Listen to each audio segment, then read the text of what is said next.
वनतळे बनताच फुटले. नांदींमध्ये वनविभागाच्या कामावर गंभीर सवाल. नांदीन वनतळ्याच्या कामावर प्रश्नचिन्ह. रस्ता नुकसान, कामाच्या दर्जाबाबत तक्रार, चौकशी करून जबाबदारी निश्चित करण्याची मागणी. नमस्कार, आपण पाहत आहात 24x7 न्यूज रिपोर्ट. बागलाण तालुक्यातील ताहराबाद वनपरिक्षेत्र अंतर्गत नांदीन गावातील किल्ला परिसरात नव्याने करण्यात आलेल्या वनतळ्याच्या कामाच्या गुणवत्तेबाबत गंभीर प्रश्न उपस्थित करण्यात आले आहेत. कामाच्या दर्जाबरोबरच शेतकऱ्यांच्या वापरातील रस्त्याचे नुकसान झाल्याचा आरोप करण्यात आला असून या संपूर्ण प्रकरणाची उच्चस्तरीय चौकशी करून संबंधितांची जबाबदारी निश्चित करावी अशी मागणी करण्यात आली आहे. बागलाण तालुक्यातील नांदीन गाव किल्ला परिसरात वनविभागाच्या माध्यमातून नव्याने वनतळ्याचे काम करण्यात आल्याचे सांगण्यात येत आहे. मात्र हे काम पूर्ण झाल्यानंतरच त्याच्या गुणवत्तेबाबत प्रश्न उपस्थित झाले आहेत. वनतळ्याच्या कामामध्ये निकृष्ट दर्जाचा वापर झाल्याचा संशय असून कामाच्या देखरेखीबाबतही प्रश्नचिन्ह निर्माण झाले आहे, असा आरोप सामाजिक कार्यकर्ते मयूर नेरकर यांनी केला आहे. त्याचबरोबर या कामामुळे परिसरातील शेतकऱ्यांच्या वापरातील रस्त्याचे नुकसान झाल्याने नागरिकांना ये-जा करण्यास अडचणी निर्माण होत असल्याचा दावा करण्यात आला आहे.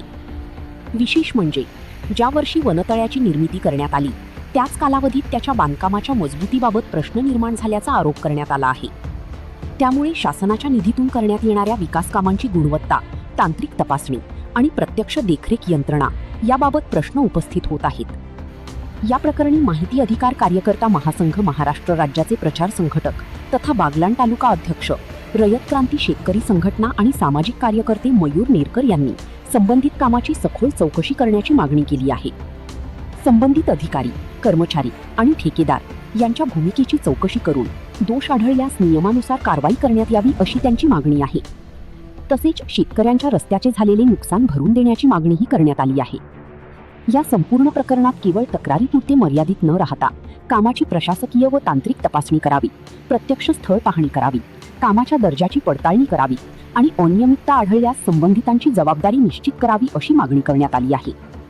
तसेच चौकशी पूर्ण होऊन आवश्यक ती कार्यवाही होईपर्यंत संबंधित कामाची दुरुस्ती करू नये असा इशाराही तक्रारदारांकडून देण्यात आला आहे. आता प्रश्न असा आहे, शासकीय निधीतून करण्यात आलेल्या वनतळ्याच्या कामाची गुणवत्ता तपासली गेली होती का? कामाच्या वेळी संबंधित अधिकाऱ्यांकडून प्रत्यक्ष पाहणी करण्यात आली होती का? शेतकऱ्यांच्या रस्त्याचे नुकसान झाले असल्यास त्याची जबाबदारी कोणाची? आणि कामामध्ये अनियमितता आढळल्यास संबंधित अधिकारी, कर्मचारी अथवा ठेकेदारावर कोणती कार्यवाही होणार? या प्रश्नांची उत्तरे आता वनविभागाच्या अधिकृत भूमिकेतून स्पष्ट होणे अपेक्षित आहे. दरम्यान या प्रकरणातील आरोपांबाबत वनविभागाची अधिकृत प्रतिक्रिया, वृत्त तयार करताना उपलब्ध झालेली नाही. संबंधित विभागाकडून अधिकृत स्पष्टीकरण किंवा वस्तुस्थिती समोर आल्यानंतर तेही निष्पक्षपणे प्रसिद्ध करण्यात येईल. कारण सार्वजनिक निधीतून होणाऱ्या प्रत्येक विकास कामाची गुणवत्ता, पारदर्शकता आणि उत्तरदायित्व ही प्रशासनाची महत्त्वाची जबाबदारी आहे. नांदीन येथील वनतळ्याच्या कामाबाबत करण्यात आलेल्या आरोपांची प्रशासनाकडून गांभीर्याने दखल घेतली जाते का? कामाची तांत्रिक तपासणी होणार का? शेतकऱ्यांच्या नुकसानीची भरपाई मिळणार का?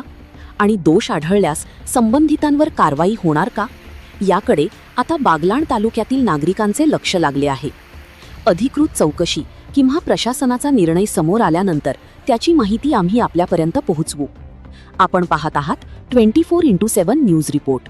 सत्य, वेग, विश्वास. मुख्य संपादक उमेश मोरे, जायखेडा, तासटाणा, जिल्हा नाशिक.